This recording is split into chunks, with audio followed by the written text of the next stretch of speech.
ரசூலுல்லாஹி ஸல்லல்லாஹு அலைஹி வஸல்லம் அவர்கள் சொன்னார்கள், ஒரு கெட்டடியானுடைய மரணம் கபனிடப்பட்டு மனிதர்கள் எல்லாம் சேர்ந்து தூக்கிச் செல்லும் போது ரசூலுல்லாஹி ஸல்லல்லாஹு அலைஹி வஸல்லம் அவர்கள் சொன்னார்கள், அந்த மரணத்தினுடைய கதறல் சப்தத்தை நபிகள் நாயகம் ஸல்லல்லாஹு அலைஹி வஸல்லம் அவர்கள் சொன்னார்கள், என்னை எங்கே கொண்டு போய் அடக்குகிறீர்கள்?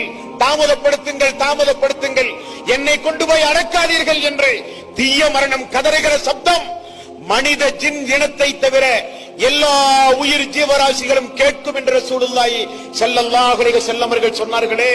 இந்த மரணத்திற்காக வேண்டியா உலகத்தில் வாழ்கிறோம் சகோதரர்களே? அல்லாஹுவை மறந்தால், வணக்க வழிபாட்டை ரப்புல் ஆலமீனுக்கு நீங்கள் செலுத்தாமல் வாழ்ந்தால் இப்படிப்பட்ட மரணத்தை நீங்கள் சந்திக்க நேரிடும்.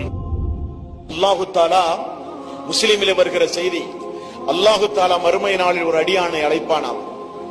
அடைத்து விட்டு அவனிடத்திலே சொல்லுவானாம், உனக்கு நான் மனைவியை தந்தேனா என்று கேட்பான். ஆமாம் யா அல்லாஹ். உனக்கு நான் பிள்ளை செல்வத்தை தந்தேனா? ஆமாம் யா அல்லாஹ். உனக்கு நான் பொருள் செல்வத்தை தந்தேனா? ஆமாம் யா அல்லாஹ். உனக்கு நான் அதிகாரத்தை தந்தேனா? ஆமாம் யா அல்லாஹ். உனக்கு நான் நல்ல ஆரோக்கியத்தை தந்தேனா? ஆமாம் யா அல்லாஹ். இப்படியெல்லாம் உனக்கு நான் நியமத்துகளை தந்தேனே, இந்த நாளில் என்னை நீ சந்திப்பாய் என்று நீ நம்பி உலகத்தில் வாழ்ந்தாயா என்று அல்லாஹ் திரும்ப ஒரு கேள்வி கேட்கிறான். அந்த அடியான் சொல்லுவான், அல்லாஹுவே இல்லை, நான் மறந்து வாழ்ந்தேன்.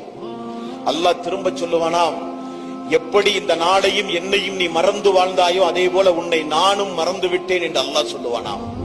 அல்லாஹ் மறுமை நாளில் நம்மை மறந்தால், அல்லாஹ் மறுமை நாளில் நம்மை கைவிட்டால், அல்லாஹ்வுடைய உதவி மறுமை நாளில் நமக்கு இல்லாவிட்டால் நம்முடைய நிலைமை என்னவாகும் சகோதரர்களே, தாய்மார்களே, பெரியோர்களே?